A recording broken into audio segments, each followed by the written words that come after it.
ఈరోజు వీడియోలో అయితే మేము గ్రిండెల్వాల్డ్‌లో ఏమేం చేసామో మీతో షేర్ చేసుకుంటాం. సో లాస్ట్ టైం చెప్పినట్టు మేమైతే ఇంటర్లేకన్‌లో ఉన్నాం. ఇంటర్లేకన్ నుంచి గ్రిండెల్వాల్డ్ వెళ్ళడానికి ట్రైన్ గానీ, బస్ గానీ ఉంటుంది.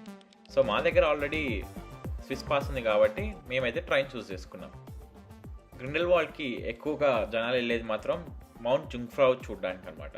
సో ఈ గ్రిండెల్వాల్డ్ ట్రైన్‌లో 2 స్టాప్స్ ఉంటాయి. ఒకటి టెర్మినల్, ఇంకోటి గ్రిండెల్వాల్డ్. సో డైరెక్ట్ గ్రిండెల్వాల్డ్‌లో దిగితే మీరు బస్ తీసుకొని మళ్ళీ టెర్మినల్ దగ్గరికి వచ్చే మౌంట్ జుంగ్ఫ్రౌచ్కి వెళ్ళొచ్చు. ఆన్ ది వే రూట్ మాత్రం చాలా బ్యూటిఫుల్ ఉంటుంది. మీకు కానీ స్విస్ పాస్ ఉంటే ఈ రూట్ చూడడానికే మళ్ళీ మీరు ట్రైన్ కూడా ఎక్కుతారు. అంత బ్యూటిఫుల్గా ఉంటుంది ఈ వే మొత్తం.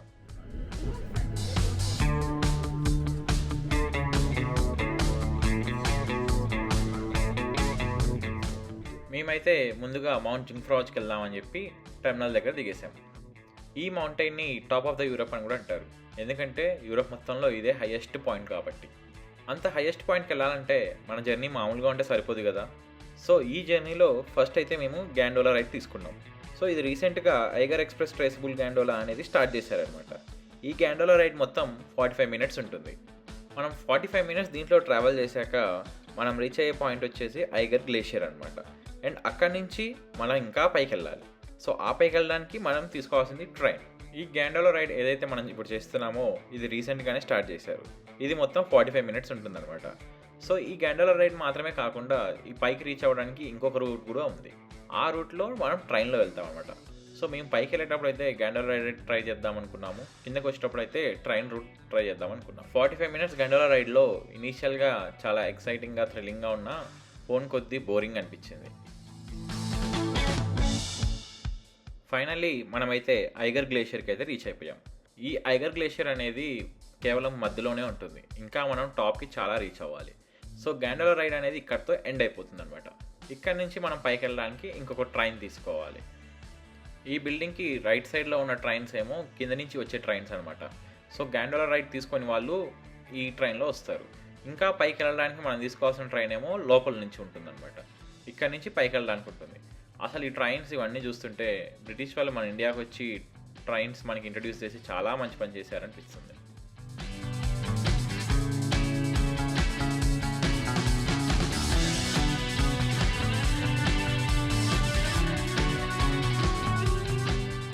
ట్రైన్స్ మాత్రం చాలా కంఫర్టబుల్గా ఉంటుంది. అండ్ సీట్స్ కూడా చాలా అవైలబుల్ ఉంటాయి అన్నమాట. స్టాండింగ్ అనేది ఉండదు. ఇది పైకి రీచ్ అయ్యేలోపు మధ్యలో ఇంకొక స్టాప్ కూడా ఉంటుంది. ఈ stop to a certain height అనమాట. సో ఇక్కడ కూడా ట్రైన్ ఒక 5 మినిట్స్ టు 10 మినిట్స్ అవుతుంది. ఇక్కడ కొంతమంది దిగేసి ఫొటోస్ దిగేసి మళ్ళీ బ్యాక్ టు ట్రైన్ ఎక్కేస్తారనమాట. ఈ పాయింట్ పేరు ఐస్మీర్ అనమాట. ఇది 3160 మీటర్స్ హైట్లో ఉంటుంది. ఇక్కడ నుంచి మనం 3454 మీటర్స్ హైట్ ఎబోకి వెళ్తామన్నమాట. ఫైనల్లీ మేమైతే మౌంట్ జుంగ్ఫ్రౌచ్కి రీచ్ అయిపోయాం. ఇది 3454 మీటర్స్ హైట్లో ఉంటుంది. So highest point in Europe వచ్చేసి ఈ మౌంట్ జుంగ్ఫ్రౌచ్. పైకి రీచ్ అయ్యాక బయటికి వెళ్ళడానికి చాలా జాగ్రత్తగా ఉండండి. పక్కనే రోప్స్ కట్టుంటాయి. సో ఆ రోప్స్ సాయంతో నడవండి. ఎందుకంటే కింద పడ్డారంటే ఖచ్చితంగా ఏదో ఒక దెబ్బ అయితే తగులుతుంది.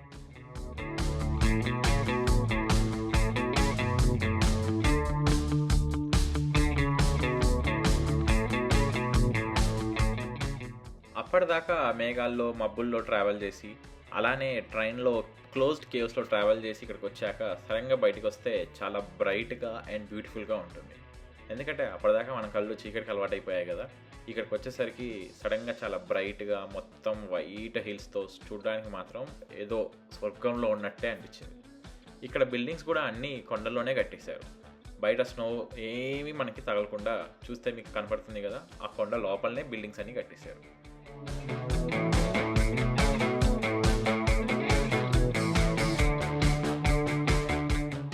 జుంగ్ఫ్రౌచ్ అనగానే కేవలం కొండ మాత్రమే కాదు.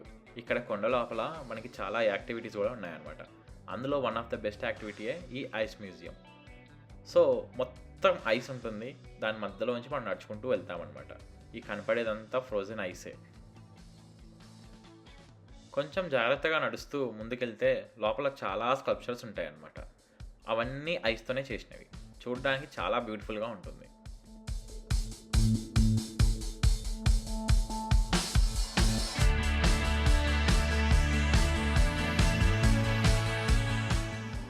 ఐస్ మ్యూజియం నుంచి బయటకొచ్చాక మనకి ఇక్కడ మొత్తం ఒక 3 కిలోమీటర్స్ వరకు ఒక ట్రాక్ లాగా కొండలో మొత్తం ఉంటుందన్నమాట.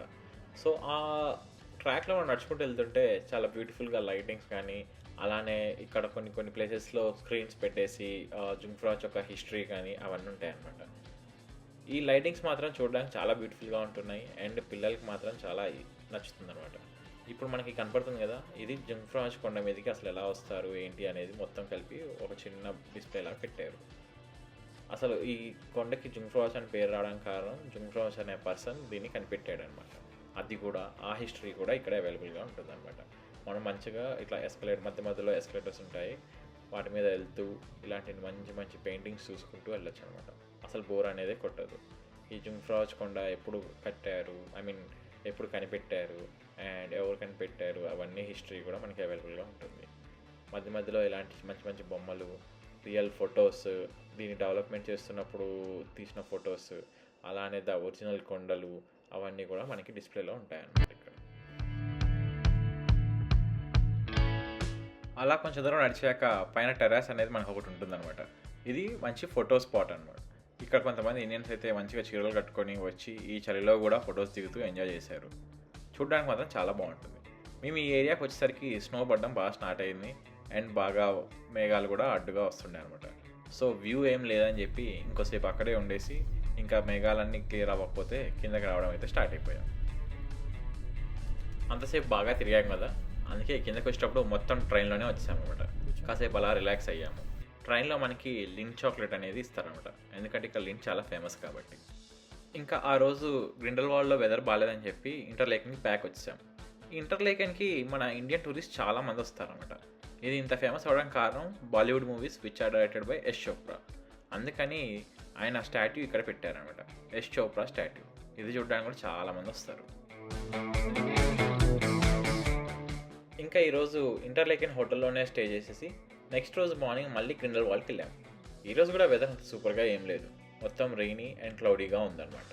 సో ఇక్కడికి వచ్చే వాళ్ళు ముందుగానే వెదర్ చూసుకొని ప్లాన్ చేసుకోండి. గ్రిండెల్వాల్డ్ స్టేషన్లో దిగగానే పక్కనే మనకి బస్ స్టాప్ అయితే ఉంటుంది. సో ఆ బస్ స్టాప్ నుంచి ఒక బస్ తీసుకొని మేమైతే గ్లేషియర్ కెనియాన్కి అయితే స్టార్ట్ అయిపోయాం. ఈ గ్లేషియర్ కెనాన్ అనేది one of the hidden gem. మన ఇండియన్స్ చాలామంది ఇక్కడికి రారు, అమెరికన్స్ ఆర్ ఫారినర్స్ మాత్రం చాలా బాగా వస్తారు ఇక్కడికి. ఇది మొత్తం ఒక వాగుండి దాని పక్కనే ఒక వాకింగ్ ట్రాక్ ఉంటుంది. ఇక్కడ బాగా ఫేమస్ అయినది స్వింగ్ అనమాట. ఈ స్వింగ్ 90 మీటర్స్ హైట్ నుంచి జంప్ చేస్తారు. 90 మీటర్స్ హైట్ నుంచి జంప్ చేసి ఆల్మోస్ట్ ఒక 120 km/h స్పీడ్ దాకా రీచ్ అయ్యే ఛాన్స్ ఉంటుందట. చూడండి ఎంత బాగుందో ఆ స్వింగ్ చేస్తే. కానీ అది చేయాలంటే ముందుగానే మీరు బుక్ చేసుకోవాలి టికెట్స్.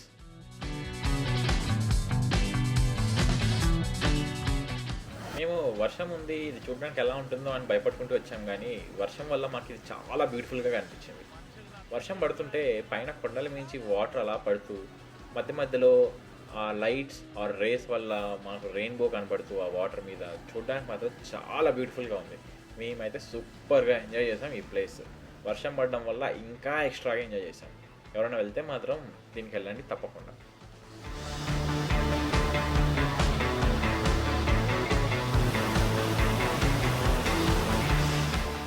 ఇక్కడ కొంచెం దూరం వెళ్ళాక వాటర్ మీద ఒక నెట్ కట్టి అడ్వెంచరస్గా పెట్టారనమాట. సో ఆ నెట్ మీద మనం నడుచుకుంటూ వెళ్ళొచ్చు.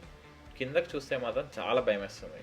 ఇనీషియల్గా చాలా భయం వేసిన తర్వాత మాత్రం చాలా ఎక్సైటింగ్గా అనిపించింది. కొద్దిసేపు అలా దాని మీద కూర్చొని ఎంజాయ్ చేసామన్నమాట. కింద వాటర్ పారుతూ పైన నెట్ మీద చాలా బ్యూటిఫుల్గా ఉంది. ఈ ప్లేస్లో ఇంకా మేమైతే చాలా దూరం వెళ్ళాము, లాస్ట్కి ఏముంటుందో అని అనుకుంటూ. కానీ లాస్ట్కి వెళ్ళాక చూస్తే ఏం లేదు, డెడ్ ఎండ్ ఉంది. మళ్ళీ బ్యాక్ వచ్చేసాము. అలా గ్రిండెల్వాల్డ్ మొత్తం కంప్లీట్ చేసుకొని బ్యాక్ టు ఇంటర్లేకెన్ వచ్చాము. ఇంటర్లేకెన్లో DDLJలో షారుఖ్ కాజల్ షూట్ చేసిన కొన్ని ప్లేసెస్, అలానే ఇంకొన్ని ఫుడ్ ప్లేసెస్ అవన్నీ ఎక్స్ప్లోర్ చేసేసి ఆ రోజుతో మా డే కంప్లీట్ చేసామన్నమాట. మొత్తానికి ఇంటర్లేకెన్లో మాత్రం మా జర్నీ చాలా బ్యూటిఫుల్గా జరిగింది. I always recommend you guys to go to Interlaken for sure.